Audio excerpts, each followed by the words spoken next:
All right. Hey, everybody. Welcome back to another episode of the Coffee and Cannoli podcast. Joined once again by the Putty Man over here, and Campo right on the bottom over here. This episode will all be our underrated or underappreciated game franchises or games in general that don't seem to get enough love.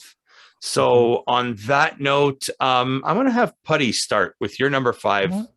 So when this came to the list, actually it was kind of hard. I didn't think about it because I feel like a lot of the games I like have like big success. So I tried to go for those gems that I really got addicted to that didn't get any sequels and love. So for number 5, I put Heavy Rain. That's fair. I didn't know if that would be considered an underrated game. I mean, I have some here that we can argue the points on too, but I tried in my honorable mentions. Yeah. Nothing going against what Putty said. That's not why I'm saying this, but I tried to purposely stick away from indie games because I feel like most indie games are underrated or underappreciated. Our Brain is not indie, so I'm not like that's Quantic Dreams. None of mine either, because I don't think Heavy Rain's indie. But I will say that no, it's Quantic Dreams. It's David Cage. There is one here that is indie, and it's just it's looked over. And you guys, I know you guys for a fact don't know what it is, but I freaking love it and still go back to it as they try to play it. So I have. Is it me or is it you? Yeah. Go ahead. Okay. So I have a lot of caps, and I did it just because I said, screw it. On the last list, I didn't have any. Yeah, you did it. So at number 5, I have a combination of Sunset Overdrive and Manhunt. There was a lot of those on the list, and Manhunt's on my mention, but there was a lot of Sunset Overdrive was on mine. I didn't think that was actually underrated, though. It's not underrated by critics, but it wasn't bought. It didn't sell. Like it wasn't a huge seller. When it was a launch title on the Xbox One. And because of what happened with the whole like DRM and the always online, and you have to buy it didn't really sell the console because nobody wanted to buy the console. And not to mention, outside of huge gamers, when we talk right now, even though this is not a long time ago, no one remembers Sunset Overdrive, which I think done by Insomniac. Well. It's Insomniac. I think this has to be a factor as well, is that people don't remember the game. Well, I'm going to say this right now. That just downpoured a bunch of games in my head that I feel like I should have put on the list then. Yeah, but we can talk about them later. We can talk about them later, yeah. Because it just kind of like through my head, because I saw it on a bunch of lists, and I was like, there's tons of other games that would be under that level too. You know what I mean? That I didn't even think about because I figured they were least successful, but they just didn't get sequels. You know what I mean? I went really hard through like every console. These are some of my favorite games that don't get enough love. My number 5 is Prey. I think it was 2016. That's a great choice. Back then, you had Skyrim that's being ported on every bloody console there is. Fallout 4 was huge at the time, and Prey kind of came in under the radar around the time of like Dishonored and Fallout, and it didn't really get enough. They thought because there was a Prey series back on the Xbox 360, and they thought this was the sequel, and this had nothing to do with that series. It was just the same name with a different title, and it had, for crying out loud, it had Wong as one of the main characters, Benedict Wong from Doctor Strange as one of the main characters in the game, and I feel that one doesn't get enough love as Prey. Excellent. Buddy. Well, I'm going to number 4, but I'm gonna be honest with you. I just switched my number 3, and I'll explain when we get to it. You can do whatever you want. You need to tell us. But I do want to explain though. I do want to explain. My number 4 is The Legend of Dragoon. I mean, come on, that's on my honorable mentions. Like I hate that game did not get a sequel and didn't get the love that it deserved. You know, another list.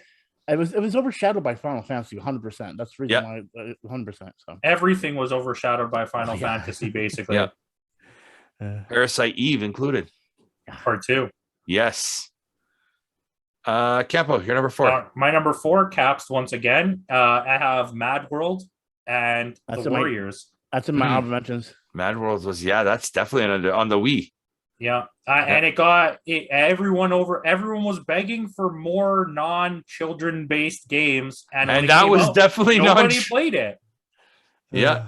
The art style too was really cool. It was the a same black people that made the other game, wasn't it? The No More Heroes. The samurai one. What the hell was it called? I don't know. Anyways, it doesn't matter.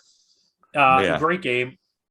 And so The Warriors, super underrated game, very underappreciated. Rockstar it is very games. linear. Don't talk to my brother about it because he loves that game. Don't ever say a negative thing about it. No, but it is a good game, and I totally agree with that. That is definitely an underrated game. My number 4 is Alice, Madness Returns. Excellent game. Excellent game. Was so close to making my list. I'm very glad that you had it on your list. Yep. It was just this weird fever dream of a game. It's basically take Alice in Wonderland, but like on psilocybin mushrooms, literally. Like I think like I didn't base my list on what's the most underrated games of all time, but I will straight up tell you that is one of the most underrated and underappreciated games that's ever been made. Mm-hmm. And these are also games that I have personally played, and I have played to completion as well. So that's one of the reasons too why they made my list. I stuck to only games I played. Yeah. Putty, you're number 3. Okay, so like I said, I switched. I originally had Okami here. All right, but because you said what you said, I have to say it. I had to put Bully there. I wanted to put Bully on the list, but I was like, is Bully considered an underrated game? No. You know, people are still crying. Another list we may do later. We're going to say Bully. Okay, as you can tell by any time you've talked to my brother once again. Okay. Then I'll put Okami back in there. Yeah, Okami's fair. I wouldn't even hate you for having Bully. I just, in my opinion, I don't think it's anything. I think it's one of the most beloved games ever made. Yeah, but see, that's what I'm saying. I feel like a lot. Whenever I mention to people that aren't people that if you've never played it, you don't know what it is. You know what I mean? That's what you were saying before. So I figured, okay, but then Bully would. That's fair. That's fair. But I do think if you really look it up, you'll find it because like there's still Reddit threads about Bully 2, in Bully 2. Like, well, see, that's my point. That's the reason. That's the reason. But see, that's what I'm saying. That's the reason I didn't put it on the list. But keep Okami. Okami is Okami's a good choice. Oh well, no, I get it. But I'm saying when you said it earlier, I was like, I'm gonna Bully back on this. No, that's fine. I mean, you could choose what you want. It's your list. But Okami is such a different game. Like it was such a beautiful game too. And it's so. And then we're gonna get to another one that has the same feel as Okami in that way. Yeah. Campo, number 3. Ready for this one because this is a big boy. X-Men Origins Wolverine. This game is that really considered under pressure? Yes. Really? Putty, except for you guys, I've never heard anybody talk about that game in the history of my life. Like everyone I talk to, all my friends are always like, "Oh my god, that's such a great game and everything." One of the best X-Men. What, these are people talking about it in 2007 when it came out with X-Men fans. Well, I mean, okay, yeah, exactly right. And at the same time, I was like, "How did this game exist?" This was a game that we found at Blockbuster during the time when it was just released. We were like, "What the hell is this? This game exists!" Like I remember renting it, and I was close to putting Blade 2 on this list as well, but I'll keep that for another day. I hate to put this way, but that was my number 1 honorable mention was X-Men Origins Wolverine. I guess it was so big to me that I didn't. But you grew up with X-Men and probably had friends that love X-Men, right? Yeah, we were all like so. If you went back to those days, because of how bad the movie did, like no one wanted the game. Yeah, and that game had no right to be that good. Yes. I know, and I will admit one thing. No matter how bad a Marvel game was, I was just so excited to have a Marvel game with any of my Marvel characters I love. And just watching Wolverine get beat up in the game, and you see his skin slowly start to grow back, and like it's an excellent game. And I think just for the fact that, like I said, the way I mixed my list, the fact that today no one talks about it belongs on this list. Mm-hmm. I agree. But that's kind of like my number 2, but no one even knows. My number 3 is the same way. My number 3 is a game we've talked about before, and that's the Saboteur. Great game. I didn't actually hear about it until you. You know what I mean? So yeah. It was Pandemic Studios, one of their last games before EA bought them out, and because it was right at the end of the buyout, it was never really promoted. It was never really talked about. And it's such a great game. Like the concept of it, you're liberating Paris during World War II, during a Germany ruled World War II. And as you liberate parts of the city, it changes from black and white to color. And the vibrant colors and everything appear in the game as you liberate part of the city. And I thought that was a great concept. And that's another game I feel doesn't get enough love. I agree.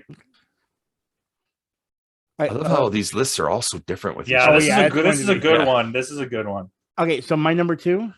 Yeah. Mm-hmm. All right, so I know for a fact, neither one of you guys have played this game, but I still to this day drop back on it, and it's only because I haven't beat the last hidden part of it. But I freaking love this game addictively, and it gets no love and from nobody. But I had to have it on my list, and that is a game called The Witness. Yes, that's a puzzle game. I know exactly what it is. Okay, so The Witness is one of those games that once you play it, you're like, why the fuck is this? This is one of the awards for its beautifulness and everything. Mhm. But a lot of people that find it, they have trouble with it. It's a puzzle game. If you love puzzle games, it is your wet dream. Mhm. So basically what it is you have to, it's these certain puzzles where it uses like different shapes where you have to actually draw lines and you have to like do certain patterns and everything. I know exactly which one it is. But what It's makes like a it more connected amazing- dots almost. It's Yes. But what makes it amazing is the world itself is a puzzle. So, for example, you'll be at one point on a mountain and you'll look at the sun. You'll see the sun connects to the ground into the mountains of the valley. You'll put your cursor on there, and all of a sudden, you're pulling a puzzle out of the sky, and it all makes it and pulls into these like pillars. The game itself is just a wonderment. Like you've got to go watch a video of it just to see it. And then there's a hidden Easter egg where you actually have to find it in the beginning of the game. And if you don't know the puzzles, you can't find it. And when you find it, when I found it, it was like one of those things where it was like I felt like I found something like the holy grail of puzzle things, like the most secret thing ever. And I'm like, it's one of it was that, I would say about 2 years ago or so. It was given for free on Xbox Game Pass as the monthly. It was the PlayStation Plus, and when I got it, Yeah. I was like, I can't believe this game exists, and I still Yeah. to this day have not completed every puzzle. And I've told myself I will not go online. Like I'm so. And some of these dedicated to it. puzzles are really hard. I'm so proud of myself how far I got in that JD. Yeah. Like it's one of those games that because I've gotten so good at it, I've learned it and went back and I have to go back and relearn Well, things. Putty, I applaud that pick. That's an excellent pick. The Witness is like, I wish people would understand why I love that game. Like, oh my God, The Witness. If you can play one game, and my viewers have watched me play the game, and some of them go, "What the heck is this?" I go, "You just don't understand, bro." Until you are getting actually play it, you experience it. It is amazing. Oh. Campo. My number 2 is Mad Max. One of the better games of that entire year. Yeah. And got almost no recognition. I mean, the ratings for it are not bad. Yeah. But it became like an on-sale game very quickly. Yep. And it had I can't believe there's never been sequels to it or anything. It had a lot of Arkham mechanics because it's Warner Brothers. You could see the seeds of the Shadow of War Mordor series. Yeah. Starting with the Mad Max series. I agree. We'll get into that, but that's an excellent choice. Because my number 2 is also Mad Max. No way. It is. Absolutely it is, because for the same reason. That's why I was talking about it. It's like it's an open world game. It's a movie tie-in that isn't really a movie tie-in. Yeah, it's not. And it doesn't feel like it, but it does. The world is huge. Yes. Like it's insane how big this world actually is. The amount of people that I convinced to download it when it was I believe it was free on Xbox. It was PlayStation Plus, and PlayStation Plus as at well. That point I was It's playing on Xbox, Steam. It's always $12 on sale, $20 on sale. So many people ended up buying it and were like, "This game's amazing." And I remember the first time I played it. It's actually I'll mention by the way too. I remember the first time I played it. The one thing that still sits in my mind, remembering, and I still haven't beat it, but and I need to, was like when you're going to get the parts and you get into the vehicle and that like that hump got the guy that helps you, the mechanic guy, gets on the back and starts riding around. That moment, like the way that felt was like, dude, why isn't other games felt this primal, or what's the word I'm looking for? Like it's so primitive. It's very it's just, but it feels so good. Like when you're driving, the magnum opus. I'll remember. And the thing is too, I remember that it won't spoil too much of the game, but one of the first missions when you're first building the car, you need to pick up that car shell from inside that cavern. Those voices and those you never find out what they are, and like it was just like so freaky. So Mad Max is a great number 2. Putty, you're number 1, my friend. Okay, so here's the thing. I'm because of what you guys said about Bully, I'm very, very mixed feelings on whether I'm wrong about this or not. Because if you say Grand Theft Auto 5, I'm going to be really upset. The expanded and enhanced edition. Yeah, right. This game did get, like, people loved it that played it, and it did get like ports to other games, but it never got a sequel. And we've talked about it before, but I put so much hours in, I feel like it should be number 1. But again, I could be wrong, and I'm willing to change my list. A Beautiful Joe. No, that's a good pick. I'll take it. Yeah. Because the thing is, nobody nowadays knows who Beautiful Joe is. Oh my God, a Beautiful Joe! The hours that everyone I know and myself spent into it, but then it just kind of like fizzled out. I would argue like as it was kind of well received, but it didn't really sell that. Even Rayman had like people don't remember Rayman. That was a great series too. But Rayman actually has series of sequels, like Beautiful It Joe. It does. Beautiful Joe. I mean, also Beautiful Joe at the time too, when it came out, everything was polygon and polygon and polygon, where Beautiful Joe was just like this beautiful cell-shaded, vibrant colors, almost played out like a comic book / anime type of thing. But then it also had like the movie reel thing, like the whole like the fast forward, like everything about it was just such a. It was ahead of its time. Yeah, it was. 100%. And you could see the influence on games like, say, Sly Cooper. Mm-hmm. Yep. So yeah, that's why I had to put number one, because I was so addicted to that game, and I felt like it. I know that's not a like I'll take Beautiful Joe over Bully any day, like in terms of underappreciated games. Oh, for sure. That was a good list. Okay, so my number one I have caps. One of them is a game that was very poorly rated, and I 100% disagree. The other game is more of one that nobody bought and nobody remembers, which I've talked about 1,000 times. It's Rise to Honor, the Jet Li game, and Jackie Chan Stuntmaster. I knew you were gonna say, how do you know what's funny? They had to be there. If we know Campo, you know they had to be there. I was like in my head, I'm like, wait, with Jackie Chan Stuntmaster, it is underrated game. If I had Blade 2 on here, it would have been the most basic list. Blade 2 is my number one honorable mention. I'll just tell you now. Yeah. But I mean, Jackie Chan Stuntmaster was so well mechanicked for a PlayStation 1 game. It didn't really make sense how it was able to do what it did. And then Rise to Honor is one of the better early PlayStation 2 games, and it became like a bargain bin game so fast. And it had such a good story, and the fighting in it was pretty solid for a game of that time, and it's very poorly rated. Like it has mostly like 5 and 6s out of 10s, and it's definitely better than that. Mine is a game that's been my number one is a game that's been ported to different systems. It was on one console, and then I got ported to the last generation, and it was always touted as a GTA clone, but it was so much more than that, and that's Sleeping Dogs. I'll agree with that. It got really poorly viewed, not reviewed, but like when it came out, nobody played it.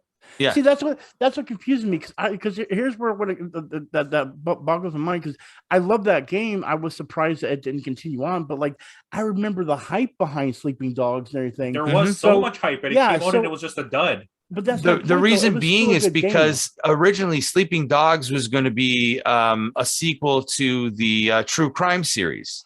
Right. Originally. So we had True Crime New York, True Crime LA, and this was supposed to be a True Crime By the way, can we get a shout out for True Crime New York? That was a really good game. Well, yes. Again, there was always those series. With Christopher Walken and like we did our other list, and we're talking about fighting games, and there was another one that's going to go on that fighting list, that's going to go into that 3D fighting list that has to do with the Def Jam company. But my point is, that was around the same time that you had those series that were doing so well, like True Crime Streets of LA, True Crime, they were all GTA. They would let's say what they are. They are GTA clones, because GTA 3 was so huge. But it was True Crime was really well done. Like the fact that I could walk up to a garage, I could buy garages around the city because you're a cop and you had your cars. And that, it was just so before GTA was doing stuff like that. And the thing is, I think True Crime too. I think New York was New York the first one, or was LA the first? New York was the first. I think New York was the first one, and I think we all need to agree that collectively, True Crime series needs to be added to this list between all of us. Yes, I agree. Because I forgot about it completely until you just said that, and I remember hours and hours and hours and hours. But that's what. But the thing, even back then too, on the PlayStation 2 era, driving on what was at the time a realistic New York City.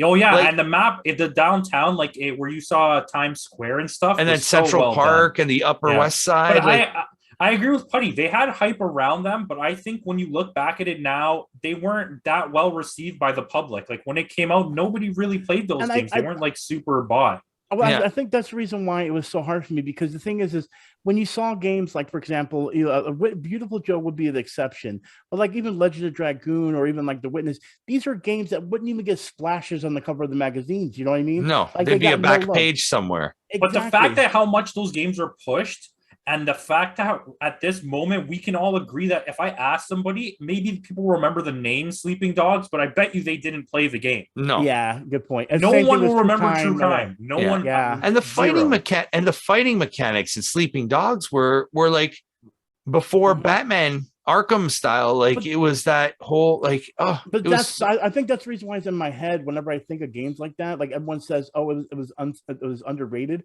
Like I guess because I wouldn't say underrated, but that's more of an underappreciated game, and that's why this list is underrated / underappreciated. It makes sense now. Yeah. / forgotten in terms of true crime. Shout out to True Crime. Can I throw one out because we're already on this type of game?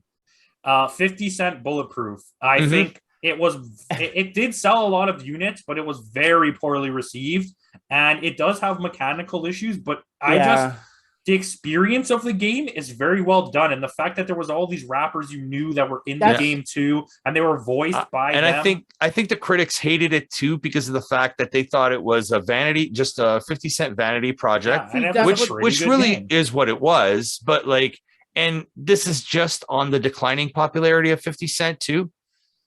No, this is like peak 50 Cent. I'm thinking Blood on the Sand was the decline. Yeah, Blood on the Sand was the decline. But see, the thing is, I liked that game. I wouldn't put it that high only because of and I understand it's on mentions in that way, but only because when it came to hip hop and video games, there was a lot of other ones I feel like were, like I said, I talked about the Def Jam. Like Def Jam is so popular. Yeah. Oh yeah, and that's what I'm saying. Those are one of those games that, you know, I want more. I don't know why they still made more today. There's so many. Well, I could say the same thing about like Saints Row. The fact that they're not pumping out Saints Row games. Well, there's a new one coming out in I know, August. but it's like it's been so long, and it was such a popular franchise. Yeah. It was the number one competitor. But it also kind of sidetracked from what it used to be and went. To Saints Row 4 is such a departure from Saints Row 1 that it's not even like. It doesn't feel like the same. It doesn't feel like the same. I think the best thing about 3 was the best thing about Saints Row 4 is you get to reenact the fight between Roddy Piper and Keith David. Yes, from They Live. But now, yeah, go ahead. You're gonna say something? Yeah, well, no, I was gonna say I didn't want to move on. I did want to move on if possible because I do have another. I'll mention that was my main one. Yeah, and this is one again, just like in the frame of The Witness, that didn't get any love. But for any puzzle fan, and if you're a freaking Portal fan, why have you not played this? And I met a lot of people that have watched my Portal 2 video, the Portal 3 video, the one that was like the April Fool's one, that didn't know this was gameplay in this, and that's why it's so good. And that's a game called Cube. Cube was a game that came out on PlayStation and PC that plays a lot like Portal, but you had two gloves and you had the two different colors. Not Glover. Not Glover. But you had to like move things and bounce off things. Like you had to use the terrain and be able to move blocks in different moments where you can only do them at certain times. Like the puzzle element was so great, but you were trapped just like kind of like in a Portal situation. But it was such a great game, but it fell under the radar because everyone was calling it a Portal clone, kind of like the Saints Row situation. Yeah. And it's like, dude, can you stop looking at it for being a Portal clone and look at it for what it is and how fantastic it is? And it didn't. It's one of those things that just got underappreciated because every person that played Portal felt like, oh, it's a clone. It's like, dude, it plays differently in the Portal. But it's a clone. I like that voice you did. Yeah. Kermit the Frog. Yeah, right. Kermit the Frog. But they don't actually try to get through the game and realize that there's way more depth into it as far as the puzzles and the storyline. You know what I mean? But that's often the case with a lot of these games, right? But I mean, then you can even throw in games like, say, the Stanley Parable in there, or the Talos Principle, or like games like that, which don't get like the recognition. Like I know Stanley Parable was the critics' darling, but like something like that. Go ahead. Oh, no, you go. No, because like even doing research for this list, people are putting No Man's Sky as an underrated. But it's not. You want to know a modern game that's underappreciated? It's Kena Bridge of Spirits. Yes. That game is so amazing, and the fact that it's not it's like so beautiful everywhere, it looks so crazy. Nice. It's crazy to me. It's a perfect cross between like Ghosts of Tsushima, and Zelda. It's a perfect cross of both of those games in the feeling and the game style, like the graphics, and I don't understand why nobody talks about it. Yeah, no, that visually, it's a beautiful game. Absolutely, and it's an experience. Yeah, like it just you feel okay. It's so calming to play that game. Yeah, that's a really good. I have another one here. It's appeared on a list before. It's the Punisher game from on Xbox and PlayStation 2. I thought about it for a long time. but I played it very minimally. I also thought about putting Deadpool because I think that everyone forgets that game exists. See, But he didn't. I guess for me, it's underappreciated. Now, maybe it should be. It would have been number one on my list, for sure. But Yeah. I guess I just didn't see it that way. But you might be right. Yeah. But I think the reason it's underappreciated is because the company fell through, so you can't get it no more. You know what I mean? So like me, I'm one of the what do you call it? The coup de grace persons that like had to buy every copy or almost. So I bought the PS3 and the PS4 version, and the PS5 version. Well, no, I wish there was, but you can play the PS4 on PS5, so it's okay anyway. So, but yeah, so yeah, I agree. I feel like it's underappreciated, and it should have been on my list. Xbox, the Punisher game was great. Yeah, going back to that same studio, then High Moon Studios, Transformers: War for Cybertron. Never played it. That was. Is it that good? It was very good. The first one. That one was really, really good. It was the first until Ultimate Destruction. Was it Transformers Destruction Derby or whatever it was called? Until that one came out, that was like the best Transformers game. It took a very dark turn on the Transformers, which I really, really like, because Transformers could be pretty dark, and we just know this bright cartoon that we remember from the 80s. So I would say like that Transformers game, I think thanks to Deadpool and High Moon Studios, I remembered that one just now. Now there are two multiplayer games that are just strictly multiplayer. One of them you guys already know I've spoken of before, so I'll just say quickly. No. That's underrated. Yeah. Is Gotham City Imposters. I'll throw it out there. You guys know I love it. But another one that no one knows about, and it came out free too at one point on PlayStation Plus, and I loved it, but it stopped getting any love, and that's a game called Drawn to Death. Now, Drawn to Death is very weird. It's in the same sense of Mad World. It's a multiplayer online shooter game, but what makes it great. I know what you're talking about. Yeah, I was very hyped for that game, and then I never played it. Yeah, it's a good game. The problem is, I think because it didn't get love, it didn't have time to expand itself, so it was very like lowbrow. But based on what they had made, I was like, oh my god, this is amazing. This has a possibility of being really fun. But there was no push to the community. There was no way to push it out there. But it was so intricate because it was using everything in the paper format of drawings. You know what I mean? And it just felt so. It was just fun. You know what I mean? Yeah. Like it did what Mad World did, but like made it better in my eyes. You know what I mean? I got one in a similar vein to that too, which good segue for me. Thanks, Putty. Killer 7. Yes. So that's actually super. Oh, you just reminded me of another one. But yeah, Killer 7. Drop it. Tell us. 13. Oh, okay. 13. Okay. See, JD, remember we said we had another list? Yeah. Well, guess what? That was supposed to get a. Yeah, I know. 13. I know. But yeah, 13, so that's another one that was like in that cell shaded genre that was like. Killer 7 is actually on my list. That's funny because that Putty mentioned that. And then 13, I forgot about that. Those are all great games. Mm-hmm. Okay, so I'll give another one. Sure. The Getaway. I think it got completely brushed over because there was already Driver and there was Grand Theft Auto, and like the clones were just coming out, and I think Getaway gets way overlooked. It was a really good game. Yeah. Well, it's funny. I want to go back to what you said earlier, Kemba, about the bargain bin thing. And this game I saw in the bargain bin so many times that I said, I'm going to pick it up just because it has one of my favorite actors in it as the voice of the character. And then when I took it home, I was like, why is this in the bargain bin? And that is Brutal Legend. Brutal Legend was such a great game, but so many bargain bins I saw it. And I'm like, dude, I didn't know this game existed. And then it was also like a tower defense game that I would never, it brought me into the tower defense game. And I'm like, why was this not loved? Like, see, the actual story was good. It was that, I didn't get into the tower defense aspect. I've never been good at tower defense games. So for me, I guess that might be it. I loved it. Every aspect of it. Okay, well, let's stick to the Double Fine and say Psychonauts. But doesn't Psychonauts has like a cult following? Really it does, big cult following. But it's a cult following. Yeah, I don't think it's mainstream at all. No. You could say that. Okay, so I have one. I don't know. I want your opinions on this because I think maybe nowadays it's not considered this, but at the time when it came out, it's Comic Zone. I think that because it came out at the end of the life of Sega Genesis, it didn't sell well. It wasn't well received because no one reviewed it because it was at the end of the life cycle. And you already had Saturn out. You already had that's true. The 18 attachments for the Genesis. You already had N64 and PlayStation. Yeah. See, for me, again, it was hands down the name alone is what sold me. When I heard the word comics, I'm like, wait, a comic book and a video game? I've already had this with And he was like the epitome of 90s with the little round sunglasses and the ponytail. And it's funny because maybe nowadays people don't consider it that because it's people love it now. Mm-hmm.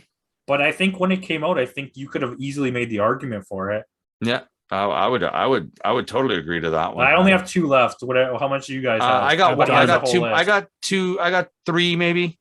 Okay. Yeah. I'll go with the 2 survival horror ones that I have. One is the vampire one. The vampire, yeah, whatever you want to call it. Yeah. With the Y, right? Yeah, and the Evil Within. Evil Within. You just made me think of one too. I forgot the name of it. A Kane. Kane and Lynch. No. It was Legacy of Kane. Legacy of Kane. That's actually a really good game. Yeah. Oh, there's a lot on PlayStation like that. The one with the bone character where he was like all bones and everything. And Medieval. That game's amazing. That game, but that game is pretty popular if you first set PlayStation people. Same thing with Voodoo Vince. You could say this Oddworld even is like kind of forgotten nowadays. People don't remember the Oddworld. Oh, I bought but they're still coming out though. That's the thing. I have the newest one. I have the last one. I bought it day pretty hard. Yeah. Okay, I got one. I love this game, Mischief Makers. Super underappreciated. It didn't sell any copies on the N64. Mm-hmm. I just saw another one. Sure. And this is not on my list. At Capcom, we just had the fighting game one. This would be in the 3D realm of fighting games. Power Stone 1 and 2. Underappreciated. Yeah. I don't think anybody remembers that. Tobal number 1. Okay. We're gonna bring up all these great games. Dude, I loved it. Well, I'll get rid of my last one right now. It's a more recent game, and it takes a lot of slack because it's an Ubisoft release, and that's Immortals: Phoenix Rising. Never even heard of it. Yeah, right. And it's a game that when it was coming out, everybody thought it was a Breath of the Wild meets Assassin's Creed clone. And it's so much more than that. It's basically Zeus and Poseidon or Hades. They're telling a story about a character, about how they have to save Olympus. And it's like, it adds aspects of Breath of the Wild with that kind of cartoony look to it. But it is so much more than that. Okay, I got one for you guys, and I got the game. And I don't know why you maybe just think about it. But here's the thing. This game is underappreciated, but I think it's more loved if you actually seen everything. So they made a mini movie for it. There's a music video starring David Hasselhoff for the video game and the movie and the video game, and that's Kung Fury. I remember the name, but I'm trying to think of the game. Okay, so what it is, I remember Kung Fury with the Triceratops and the Triceratops. So they actually made a mini movie out of it, and then they made a music video for that mini movie, and they made a video game. And the video game is basically one of those games where you would basically kick from one end to the other, and you're fighting different, like each level. Like one, you're fighting Nazis, one, you're fighting women that are. I know exactly what Kung Fury is. Yes, where you fight Nazi dinosaurs. And it's such a crazy game, but I literally have it downloaded on my console. Is the game based on the movie? Dude, it's every bit exactly like the movie. That's awesome. I gotta look but it looks like an 80s element, like an old NES game. It looks just like an old NES game, so it's based in that whole element. So you're fighting, and you actually have the story, like the robot that's in there, that's the arcade machine that you see in the video movie. He's literally narrating. He's like, "I am," and the current Fury guy's like, "Yeah, I'm here to fight Nazis. We're here to help you, Triceratops. I'm here, police officer." It's like it's so... Triceratops, yeah. And they're literally on the screen, and they go, and it's typing out. It's almost like the Far Cry Blood Dragon. Yes. Yeah. Oh, it's just dude. Yeah. I want to show you I've got the game on there, and it's cheap. Nice. You can get it for like $3. I want you guys to see it so bad. All right, so I got my last one. Go for it. Die Hard Trilogy on PlayStation. Yeah. That's a really, really underrated game that nobody played, and it was 3 different games in one. It was like a runaround game. Then it was like a stealth. It was a stealth game, and then the second game was a rail shooter. Oh, and the third game was a racing game. It was a driving game. Yeah. And much well done. Much love to House of the Dead, because if it wasn't for House of the Dead, we wouldn't have the movie that actually showed the game. What? Wow. Okay, no House of the Dead. No. Okay, no, House of the Dead when it first came out was a good game. I'm just saying, still a good game. Yeah. But I just had to not the movie. Throw that joke in there. Yeah, I know. I got nothing else. You guys got anything more? All right. On that note, guys, find all their stuff in the link. The links to their other stuff will be in the description below. And on that note, thanks again for joining us. We'll see you all next time.